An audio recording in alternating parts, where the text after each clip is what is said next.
Hello, everybody. So welcome to my impact project presentation. My name is Brett Ambrose. Okay, so what's to come? So first, we're going to go through an introduction to my classroom impact project, which had two assignments previously, the proposal and the progress report. Next, we'll go through a brief overview of the strategies and research that I've used, and they were also covered in more detail in the prior two pieces of work. Then a brief overview of data collection methods that I've used. In point 4, we'll go through discussion and key analysis of key findings. The key findings I've used come from student work samples, also goal setting and reflection, and survey results. And finally, we'll go to next steps and what I've learned from this project, and what I plan to do next from there. Okay, moving on. My action research question, as defined in the previous two pieces in this sequence of work, was backed up by research by Alba 2011 and Johnson 2012. Both of those pieces of work obviously very important for action research. And the question is, can offering students choices of activities, games, and assessment tasks in the Year 8 Indonesian classroom unlock their intrinsic motivation to meet their language learning goals? Now, I've underlined three words in there: choices, games, and goals, because those are the three kind of sub objectives within the question. I think this question is particularly relevant at the moment because the Australia-Indonesia relationship is becoming more and more important. For example, Anthony Albanese, the first visit he made as Prime Minister was to Indonesia, but unfortunately, reductions in enrolments are being seen in Indonesian language across schools and universities. Okay, so brief overview of strategies and research. The three strategies I'm using to investigate my action research question are student choice, so backed up by a whole range of research, the main one being Ryan and Decky 2020. Second is gamification of learning, particularly in language learning, and that's backed up by Smith and Conti, and also Castaneda and Cho. And then student goal setting and reflection. And there's a vast variety of research that goes into student goal setting and how that is a bit of a metacognitive strategy for students. And nicely, I think they all kind of work well together too. Okay, so a brief overview of data collection methods. So within this project, I'm going to be using a lot of student work samples and also observations of student behaviour. Student goal setting against what we call a capacity matrix, which I'll explain later on, and also student reflection sheets. And then there's, during the impact project itself, I use a pre-survey, a mid-cycle survey, and also a post-survey, and also managed to tap into a school-wide pivot survey, which the school implemented for all teachers. So moving on to student work samples. Just to start with, the actual topic we used in term 2 was animals and their environments. And this was based on student choice. I made it very clear at the start of this learning cycle that we're going to do animals and their environment because that was the most chosen topic by students. And that got the learning cycle off to a really positive start because students felt like I was listening to them straight away. Okay, so the first thing I'm going to talk about is the prepositions project we implemented in term 3. Now, last year, we also did animals in their environment, but the prepositions project was called a prepositions poster, and there was just the one choice for students to make, which was making a poster demonstrating their understanding of the grammar for prepositions. As an example of what that grammar would look like in English, it's next to or on top or underneath. So, for example, the tiger is behind the grass, or the orangutan is on top of the tree. So in 2022, I made it a prepositions project and offered 4 choices. So a poster remained there. Also, students could make a Kahoot or a Blooket, like an online game. Students could also do a mini puppet show using puppets and demonstrate the sentences verbally and use the puppets to demonstrate where the animals might be to show their understanding of prepositions. They could do that live or make a short film, or another option, which they could bring up with the teacher and get approved. So there was much more choice offered this time. Interestingly, no students chose the puppet show option, which I was a bit disappointed in because I thought could have used some oral presentation skills as well. but we'll come on to how I tackled that issue later on. So at right, there are three work samples from students. So student 1 made a Kahoot, you can see there.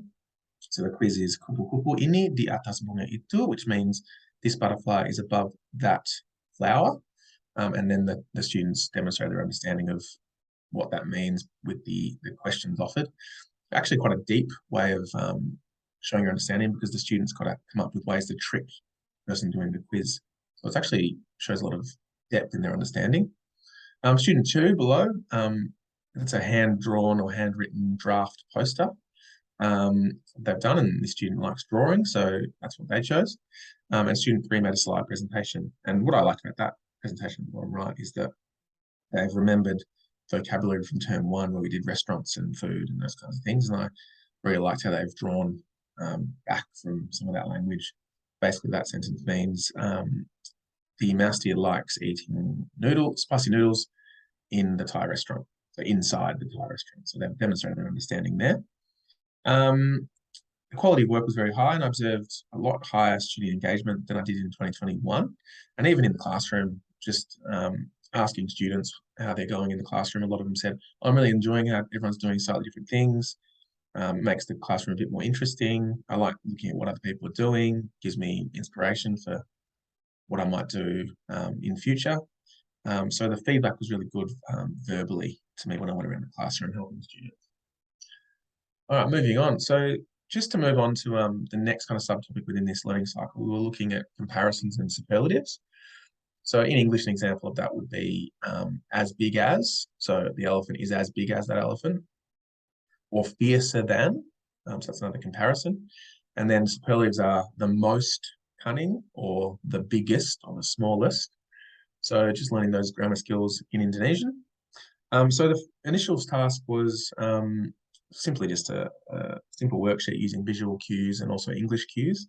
And you could see that this student that I've demonstrated here has finished this task really well, and in a previous similar task didn't finish. So that probably shows that maybe the topic of animals and environments they found interesting and were more inclined to finish, although the tasks themselves are quite different, so perhaps not too much to glean from that. Moving on, so within this presentation, bit of a bounded choice was offered, so still could make a poster, PowerPoint, or a scene with a description. So 3 written components in terms of choices, but they also had to do a class presentation. So that was a bit of a bounded choice. They kind of had to do that one. But there were choices offered in terms of how they do the presentation. Maybe they could record a video or do it live, or that kind of thing. Although there's less choice offered in this project, there were definitely options given to students in terms of topics they might choose within this. So moving on. So on the next slide, you'll see students that chose fishing because they loved fishing. So comparing sizes of fish and qualities of fish. A student also chose a scene from their favorite book, Animalia. Another student loves playing Minecraft, so chose a scene from Minecraft and different animals in Minecraft, Minecraft picture.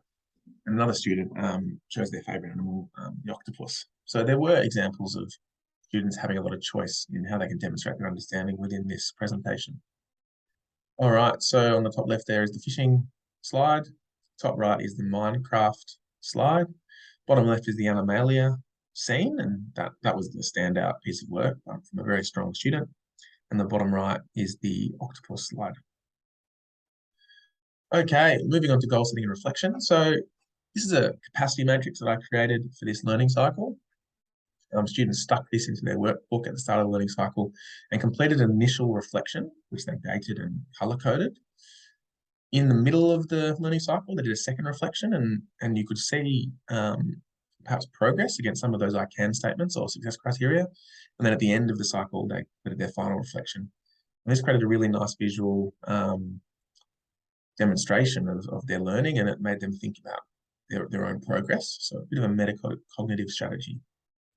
So I've got 3 student examples here of how they filled out their capacity matrix, and just really nice how some of the students, particularly the one on the far left, had the blue as their first reflection, and then you could see them improving as the term went on. So that was between the 20th of July and the 4th of August. So only a couple of weeks. And you can see as well at the top of this sheet was a learning goal. So, for example, up-level my work is the top left one. Keep challenging or try extension task was the middle one, and might make sure to ask the teacher for help if behind was the one on the right. It's also a top level goal for the students. Also, we did assessment reflection sheets after each assessment within the term. So the first thing that students had to think about were their strengths in the assessment task after reading the feedback from myself. Also their next steps, so what they might do next. What they did during the assessment in terms of learning behaviours, so keeping notes in notebooks, keeping everything organised, asking for help if they need it, doing work outside of class, seeking help from classmates, all these kinds of things. They had to highlight things that they did do. And then a simple stop, start, continue for the student and also for the teacher. So I just pulled out one example here. So you can see the students identify 3 really good strengths. So Indonesian sentences, understanding and writing them, being able to describe a picture, and also being able to find and identify mistakes. Also areas that they've struggled with. So not using Google Translate too much or not extending themselves enough. They've ticked the learning behaviors in the top right there, and then some simple stop, start, continue things as well, including for me. So, for example, on the right is the teacher feedback. So giving us more work time was a request, and also can we work with our friendship group? So maybe another request for choices next time. And happily, this project after this, students wrote a little picture storybook for the junior campus students, and this student did work with their friends, which is great. All right, so moving on to survey results. You can see here I did a pre, a mid, and a post survey. I was most proud of the improvement with I feel like I learn Indonesian on the top there. And you can see that perhaps the goal setting and reflection sheets really worked well for students being able to see what they've been learning. The final survey showed that over 80% of students felt that their learning Indonesian class. Over 60% stated that activities in Indonesian class were enjoyable, maybe due to the high amount of choice. And over 60% stated they enjoyed the topics focused on, which is awesome to see. Also, the pivot survey showed that this class said that I gave them choices more than my other 2 classes that were within this survey. So the green and the blue dots, much lower than my Year 8 Indonesian class, which said that I do give choices about the work they do. So it's great that they were seeing that I was giving them choices. Next step, I've definitely been convinced of the benefits of choices, and I've been doing more choices in my other teaching areas like robotics, Indonesian, Year 7s, and maths and business management. For example, in robotics, I've offered 3 choices in a Sphero coding project recently. Also, for my VRT inquiry, I'm going to implement a similar student choice focus for Year 7 Indonesian. And I've put in the options I've given for creating a house plan for my Year 7s, which is on paper, you make a physical model using Lego or cardboard, or you can use software like floorplanner.com. Also, Minecraft was another option I offered, and then other options approved by the teacher. So I've definitely taken this on board and implementing it more widely.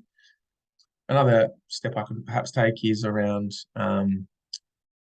demonstrating, like maybe actually go and speak at the Victorian Indonesian Language Teacher Association conference next year and see if other people are interested in and what I've done.